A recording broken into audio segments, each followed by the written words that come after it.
after lumabas yung issue about kay alias Rene, si Attorney Roque said that ang dami niya raw pong imbento and he even encourages the public po na magsampa ng ethics complaint against you para mapatalsik sa Senado. Any comment po regarding this?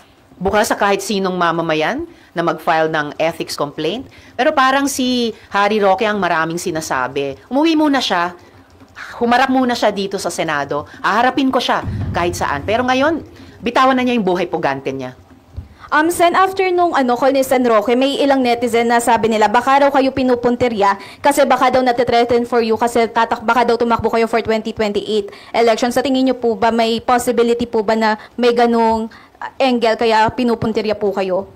Anything is possible, pero para sa akin, sakana yung ganyang mga usapin na iyan, tututok muna ako dito sa mahalagang isyong ito na may kinalaman sa trabaho ko sa Senado. Kasama na po, syempre, yung pagiging Senator Judge sa isa pang importanteng proseso. Thank you po, Sen. Hi, ma'am. Ma'am, may specific cases na kayo in mind against Michael or the people who might be behind this? At yung KOJC ba part of yung mga taong sasampahan nyo ng kaso? Finalize po namin ang mga kasong ihahain namin simula sa Miyerkules sa NBI, kung sino ang mga tao at grupo na papangalanan ko na doon. And we will give you the final details before or on the day that we will file that complaint. At kasunod po niyan, gaya ng nabanggit ko kanina, naghahanda na rin po kami ng mga criminal complaints. Ma'am, are you saying na yung si Michael po now is pwede siyang biktima dito na ginagamit siya? Posibleng biktima rin si Michael, posibleng ginagamit siya. Pero kasabay ng pagdasal ko para sa kanyang kaligtasan, kung tulad ng takot niya, siya ay kikidnapin, kahit pinagdarasal ko ang kanyang paglaya at kaligtasan, kailangan managot din siya sa kanyang pagsisinungaling ngayon. And ma'am, meron po rin bang feedback yung PNP about ano po yung sitwasyon niya ngayon?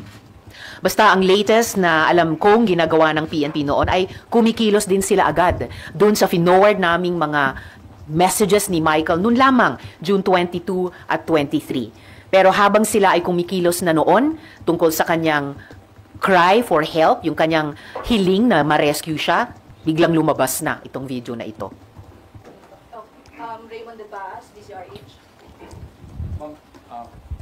How does it feel? Ako personally, nakita ko yung video because it was shared by one of your colleagues. How does it feel na ganun yung nangyayari na you are on opposing political, naintindihan naman natin yung politika ninyo dito, but it is talking about the credibility of the Senate. And yet one of your colleagues is also sharing, kunyari may tanong kung totoo yung nilalaman ng video, pero the mere fact na it is being shared publicly doon sa kanyang personal social media account, hindi ba ito nakasisira dito sa mismong institusyon ninyo? Para sa akin, kaming mga senador, dapat nag-share kami ng katotohanan. Dapat hindi kami nag-share ng fake news. O tulad ng mga AI-generated video, dapat hindi kami nagpapadala o lalong hindi kami mismo ang nag-share ng anumang fake news. Okay. Thank you po, Ma'am Gonzales. Ma'am, dun po sa mga balak ninyong kasuhan on Wednesday, can you share kung meron po bang malaking personalidad? Will there be any politicians or political group? Kahit po in general lang. Well, truly, pina-finalize pa namin yung kasong ihahain sa Miyerkules plus yung mga kasunod na criminal complaints. Kung meron mang malalaking tao o malalaking grupo, basta't di tulad ng mga nag-imbento nitong video na ito, halimbawa, meron kami ng lahat ng mga resibo para pagbasihan ang anumang mga kasong ihahain ko. Okay, next po. Robert Mano.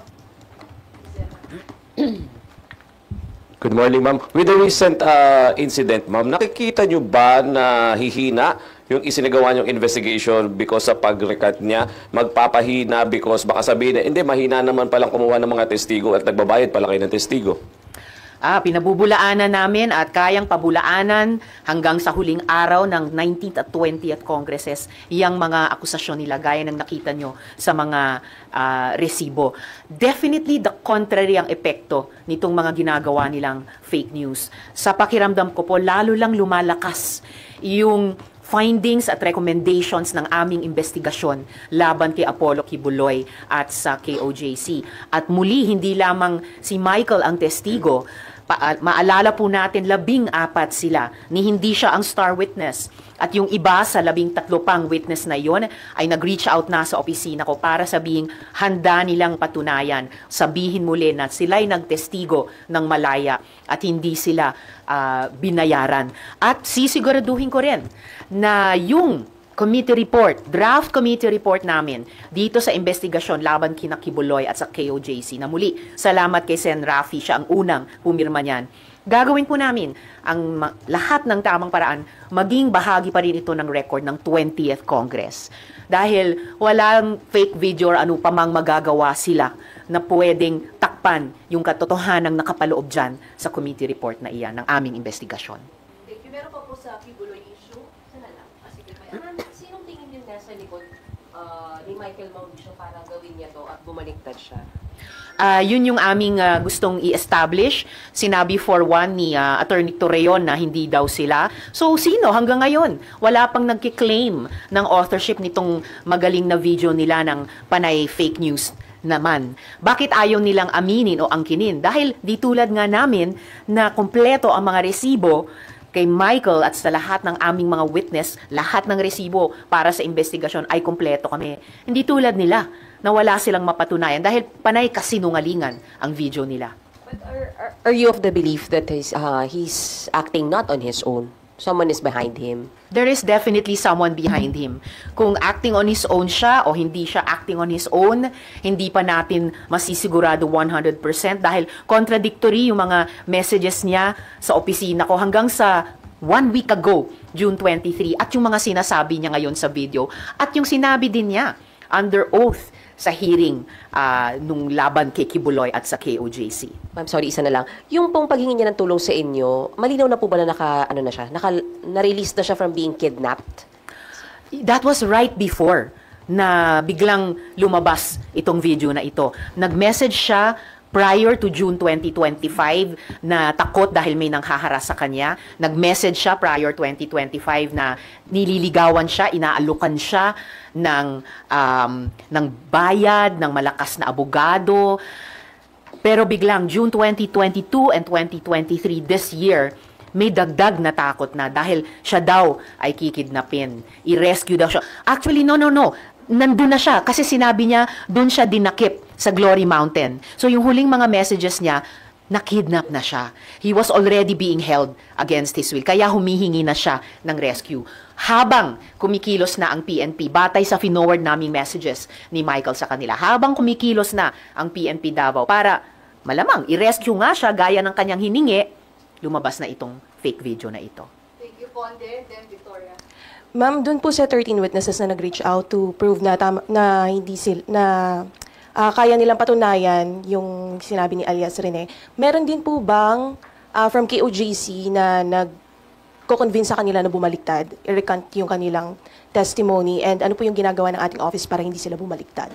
Well, ang pinaka-importanting trabaho ng witness protection pagkatapos magtestigo dito sa Senado, whether yung mga testigo laban kina Apollo Kibuloy at ang KOJC o kahit yung mga testigo noon laban sa family, ang pinaka-importanting proteksyon dyan ay mula sa PNP. May iba pang mga importanteng kaso, halimbawa sa EJ case, recently, sinabi ng high government official na poprotektahan sila ng gobyerno. Very good development yon para sa mga witnesses. Wala pa kaming feedback ngayon kung yung iba sa 13 pang witnesses laban kay Kibuloy at sa KOJC ay hinaharas din or tinatakot din sa ngayon. Pero yan ay lumalabas na common experiences ng mga witnesses pagkatapos tumestigo dito sa Senado. Kaya importanteng gawin ng gobyerno, lalo na ng executive, pagkatapos ng isang legislative investigation, ang proteksyon sa kanila. And important clarification, nag-reach out yung ilan sa mga 13 pang witnesses namin, hindi para patunayan yung sinasabi ni Michael dito sa fake video na to, para sabihin muli na nagtestigo kami ng malaya at hindi kami binayaran. Pagbubulaanan yan yung sinasabi ni Michael dito sa video. Okay, last po on Kibuloy. Ma'am, hanggang kailan lang po under your protection si Michael? Kasi di ba na-kidnap? So ibig sabihin wala na siya under your custody? Hanggang kailan ba? Pag adjourned na yung investigasyon, natatapos na rin yung importanteng trabaho ng Senate OSAA na sinesecure sila dito sa premises ng Senate. Hindi ko maubos pasalamatan yung mga civil society at church partners na sa mahabang panahon na iyon ng investigasyon ay tumulong nga sa simpleng sistema namin ng witness protection, pati sa usapin ng pagsiguro hanggat sa kaya na sila ay ligtas, no, sa mga harassment na iyan, sa mga banta na iyan, at sa mga alok na iyan mula sa KOJC. Pero nung June 2022 at 2023, malinaw sa mga mensahe ni Michael na paghingi ng rescue na kidnap na siya, and he was already being held dun sa Glory Mountain. So, ang theory namin sa ngayon is that up till the last moment, he was with yung mga church leaders na kasama sa mga partners namin na nagliligtas sa kanya pagkatapos ng Senate investigation, tapos umalis siya dun sa company ng mga church leaders. So, sometime between then and yung mga messages niya sa amin ng June 22 at 23, 2025, ay nakidnap na siya. Other issues, si Daniel, PBB?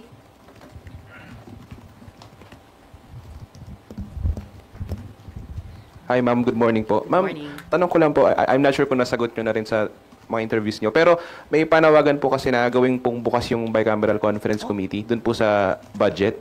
Maybe get your comment lang po. Oh, sorry. Gawing bukas daw po sa public. One of the best suggestions I've heard in a long time from another government official. Budget debates pa lang nung 2024 hanggang nitong nakaraang budget debates of 2025, ipinanawagan ko na yan. Nagawing bukas, hindi lang sa inyo sa media, sa publiko natin, yung buong budget making process hanggang pa sa Bicameral Conference Committee. And yan, aasahan ko na sometime within the 20th Congress ay gawin na namin iyon. Para din mas makalahok yung ating publiko at yung mga advocates sa ating publiko dun sa efforts namin sa loob ng Senado, gawing mas transparent yung budget making process. Ma'am, confident ba kayo na uusad na to? Kasi kahit dati, di ba, parang proposal na siya. Pero kasi this time yung House Speaker, yung bukas doon po nagawin pong open sa public yung Bicam. Well, I'm always hopeful, a little bit more optimistic now, na mismong yung pinakamataas na opisyal ng House ay nanawagan din ng ganyan. So, umaasa ako, malay ba natin kung masuklian siya ng highest official namin dito sa Senado para yung Bicam, made up of the contingents of the two houses, ay pwede na namin i-observe yung tamang prosesong iyan. Thank you, ma'am.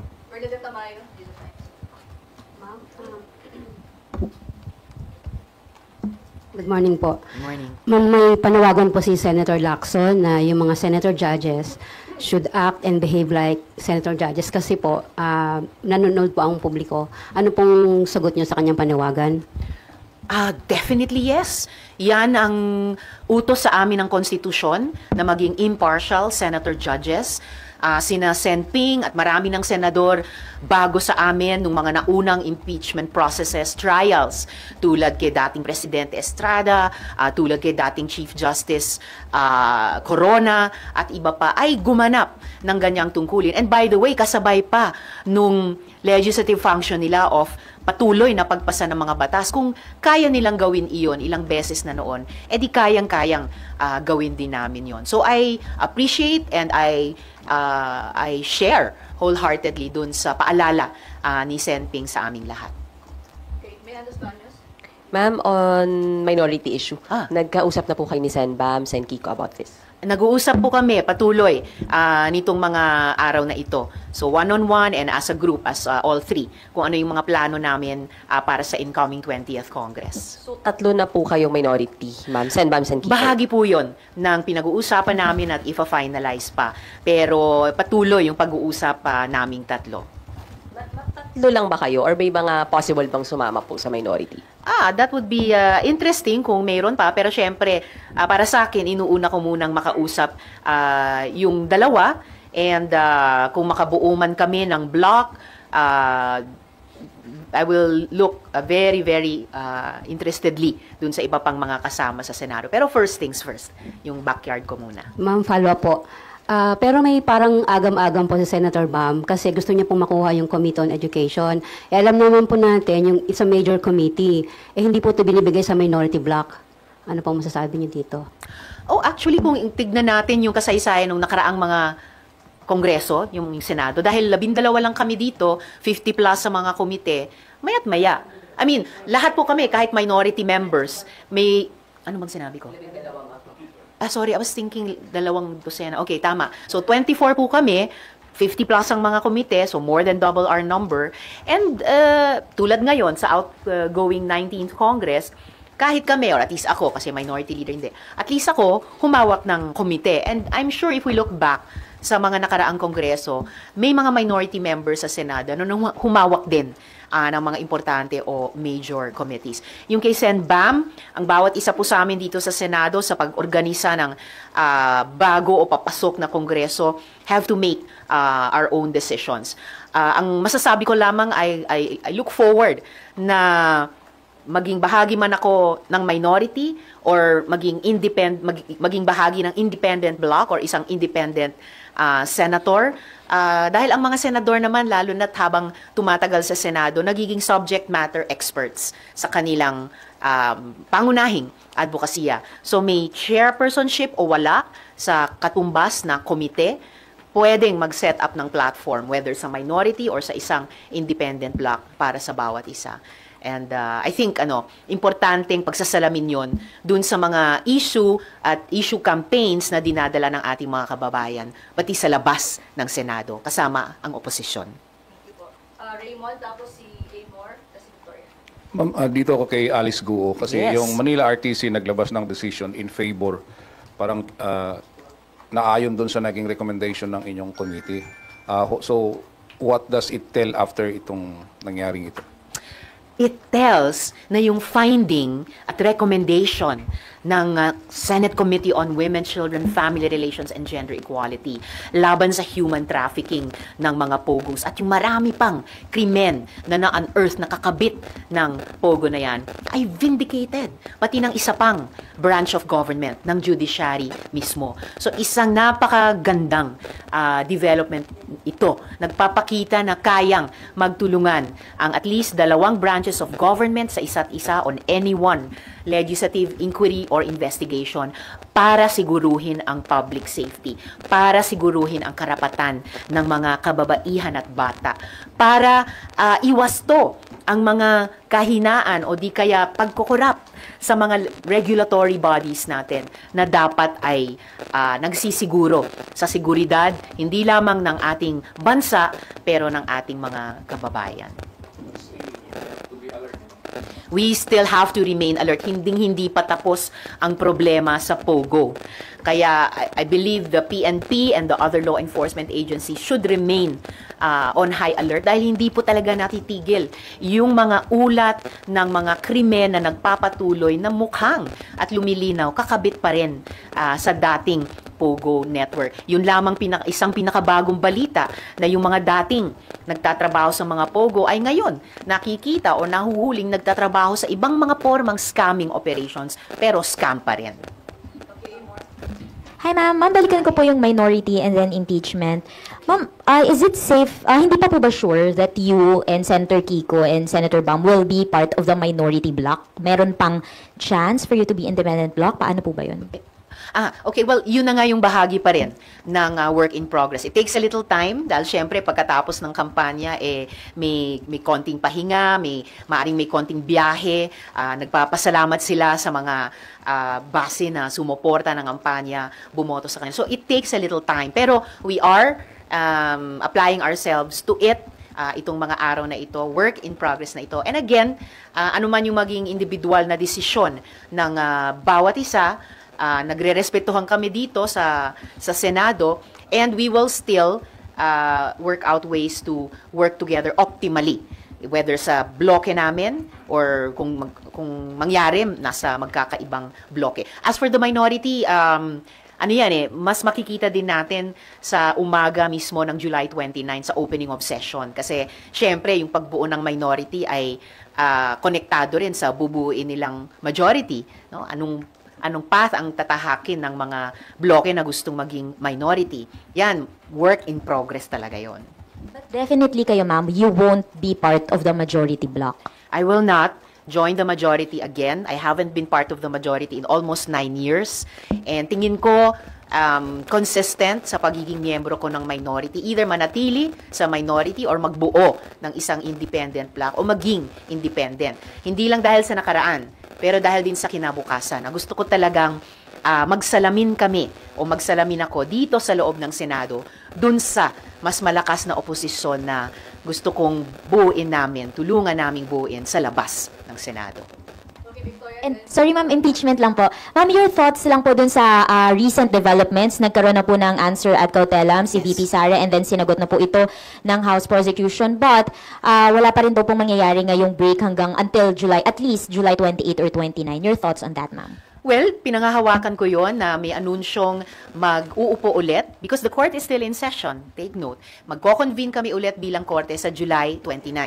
At doon namin sama-sama, in person, mako-consider yung formal answer ad cautelam ni VP Duterte at yung reply na pinadala naman ng prosecution. Parehong kinomply nila yan within the specified time frame ayon sa rules of impeachment ng Senado. So muli, mga patunay na di tulad ng sinasabi ng iba, the impeachment trial is alive and ongoing. And at any one time, may mga motions din na pwedeng isumite ang sinumang panig sa kanila para sa konsiderasyon ng aming mga senator judges. At ako rin, bilang isa sa mga senator judge, I will present yung opinion ko at eventually yung boto dun sa formal answer ad cautelam at pati sa reply. Ma'am, last week sabi po ni SP, senator judges can parang present any motion and that includes the motion to dismiss or motion to convict. Ano lang po ang reaction niyo po doon? The motion to dismiss, as far as I understand it, kasama na dun sa formal answer ad cautelam ni VP Duterte. Pero para sa amin, mga senator judges, ibang understanding ko sa tungkulin namin, it is to conduct a trial. In fact, sinabi nga, ad na ko sa yung pinagdebatihan pa namin, it is to conduct a trial forthwith. At para makaboto kami eventually na convict ba, acquit ba, kailangan naming madinig ang mga ebidensya sa bawat article of impeachment. Kailangan naming matignan at mapakinggan ang bawat witness sa bawat article. Due process requires it. Hindi naman pwedeng meron lang motion to dismiss, pagbobotohan na namin, dismiss, in effect, acquit. Gayon din, hindi naman pwedeng, hindi pa kami nagkukondukta ng trial, boboto na kami, convict. So, hindi yan patas. Whether sa prosecution, whether sa impeached official, higit sa lahat, sa ating publiko. Kailangan, tulad nung napag-usapan nating budget bycam kanina, kailangan marinig ng buong publiko ang trial na ito laban sa isang impeached official. So, hindi po ako sumasang-ayon na karapatan namin bilang Senate Impeachment Trial Court pagbotohan at pagdesisyonan na ng niwala pang isang unang minuto ng trial yung motion to dismiss na nakapaloob sa ngayon sa formal answer ad cautelam. Kailangan umupo kami bilang senator judges, ikondukta ang trial at saka lamang magdesisyon at bumoto kung convict ba o acquit ba. Ma'am, babalik lang po ako kay Alice Guo. Isa po sa sinabi ng Manila RTC na Chinese nga po si Alice and avoid yung kanyang pagiging mayor. Yes. Paano po, balak nyo rin po bang imbestigahan yung ibang mga posible pang Chinese na nasa government din ngayon since napatunayan ng isa yung ating yung judiciary? Wala pa namang dinadala sa aming reklamo, whether ng mga law enforcement agencies o mga victim survivors ng POGO or iba pang mga illegal na economic activities na pinatatakbo ng mga Pinoy kuno yung pala ay mga dayuhan. So, gano'n naman nag-ooperate ang investigation, di po ba? May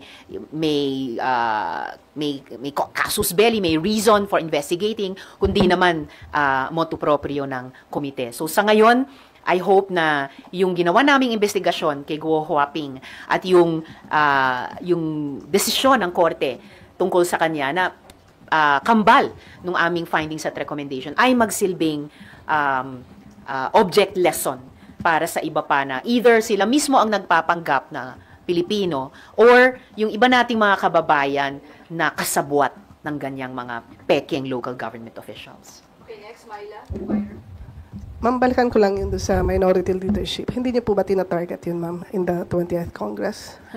Well, gusto ko man, ngayon pa lang may bloke na ng mga kasama kong senador na mas marami na ang bilang. Mas marami sa isa at mas marami pa sa tatlo. So, tingnan na lang po natin paano mag-unfold yung pag-organisa ng Senado ng 20th Congress sa umaga ng 29th sa opening of session. At yun din yung mga scenarios na kinoconsider namin ni na Sen Kiko at Sen Bam. Tama ba ma'am ako ng understanding na you have to contest the Senate leadership tapos yung second top highest nag-contest siya yung automatic, hindi siya automatic or kailang pag may iba't ibang paraan. Yun yung isa sa mga classic na paraan, tatakbo silang SP, pag natalo sila yung magiging minority leader.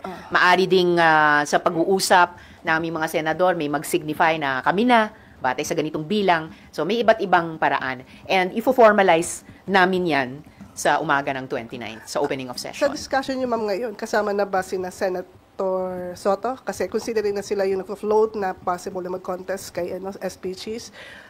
And kung ganun ba ma'am, isa rin ba sa consideration niyo para makuha niyo yung Senate minority leadership na to also run for Senate President? May ilang mga dati na or kasalukuyan at incoming senador na nag-uusap pero more of one-on-one. Mas updating, kumustahan. Na-appreciate ko si Sen Tito. Hindi na niya ako kinakausap tungkol sa pagsali sa majority kung siya ay lalaban sa SP. Kasi alam nila na mananatili ako either sa minority or magiging ibang bloke pa, which right now I call independent. Kasi kahit nung panahon ni Sen Tito, di ba, naging minority ako. So na-appreciate ko yung appreciation din nila tungkol sa posisyon ko. Pero yun ma'am ngayon, hindi pa consideration sa inyo na tumakbo rin para lang just for the sake to get the minority leadership. Siguro early on inisip ko rin, pero I think mas realistic na mas realistic siguro na maging bahagi ng independent bloc. Oo. Given the numbers, kayo mismo nabibilang nyo naman kami dito. Isa pa, doon sa impeachment lang, ma'am. Yes. So, expectation niyo, ma'am, yung opening, ma'am, ng 20th Congress, parang automatic na sa inyo yung convening, yung continuation ng impeachment court. Yes. Wala na kayo na-expect na dapat mag-decide pa kasi this is a new composition of 20th Congress na they can decide outside the impeachment court whether to still continue with that trial. No decision can be made about the impeachment outside the impeachment trial court. Kahit kami nga bilang Senate plenary, nagko-convert pa kami from our legislative personality dun sa personality na senator judges ng isang Senate impeachment trial court. So, halimbawa, hindi pwedeng ang Senate sa umaga ng 29th magdesisyon tungkol sa impeachment complaint. Hindi. Inaasahan ko yung inanunsyo na sa 29th, magko-convene ulit yung Senate impeachment trial court, which is in session even now, para ipagpatuloy yung aming trabaho bilang court. Pero when the impeachment court decides, ma'am, hindi pa doon part yung 20th Congress? Or automatic na ba yung expectation niyo? Yes. Actually, anytime ngayong June 30, 12:01 p.m., ito, ipanawagan ko na dahil napag-uusapan natin. Paalala, anytime 12:01 p.m. onwards of today, pwede na. At sana, ipanumpa na ni presiding officer yung 12 pang bagong mga senador. Dahil by 12:01 today, 20th Congress na, and therefore, sila'y magiging senator judges na ng Senate Impeachment Trial Court. So, smooth lang. Pagdating sa 29, pag-convene namin ulit, ay andun na rin sila. So, parang pwedeng mag-convene, parang call ni ma'am is for Senator Cheese to convene yung court ngayon para manumpa sila. Kailangan naka-convene ang court? for them to ano, Actually, in principle, as I have said earlier, the court is in session now. So at any time, pwedeng tawagin ni presiding officer yung lahat ng 12 or isa-isa. The Senate impeachment rules say as they arrive. So pwedeng 1 by 1 sila, 2 by 2, all 12, it doesn't matter. Sila po ay senador na ng 20th Congress by June 30, 1201. At dahil in session ang impeachment trial court, at any time, sana mas maaga, panumpain na sila ni presiding officer. Sana wala nang ano pa mang delay or aberya between now and the 29th. When in fact, anytime between now and the 29th, pwede na nga mag-convene. Pero sige, kung 29th, basta ituloy namin ang aming pag-upo bilang korte at pagtrabaho sa impeachment trial. Okay, may I'm sorry sa nagsabi. Nandun pa rin ako sa minority. Ma'am, mas malamang na mag-independent na lang po kayo nila Senator Bam kesa minority? Sorry, what? Mas malamang po bang mag-independent block na lang kayo kesa sa minority block? Based lang on the numbers, unless may dramatic shift in numbers na usually hindi nagkakaroon ng dramatic shift sa ganyan sa Philippine politics. Just based on the numbers, pangarap ko man kami yung maging minority, mas realistic sa tingin ko lang. Just based on the numbers of the probable majority and the possible minority. Based on the numbers, mas realistic na maging bahagi ako ng isang independent bloc or basta maging isang independent senator. Ma'am, since magbubukas na yung 20th Congress and magfa-file na kayo ng mga bills nyo, ano po yung mga priority bills? Okay, excited ako na mag-file at refile ng mga bills, lalong-lalo na para sa ating mga manggagawa, mga senior citizens at saka mga kabataan. So, kasama sa mga top 10, 20, 30 priority measures namin, yung wage hike bill na umabot sa advanced stage of legislation ng 19th Congress.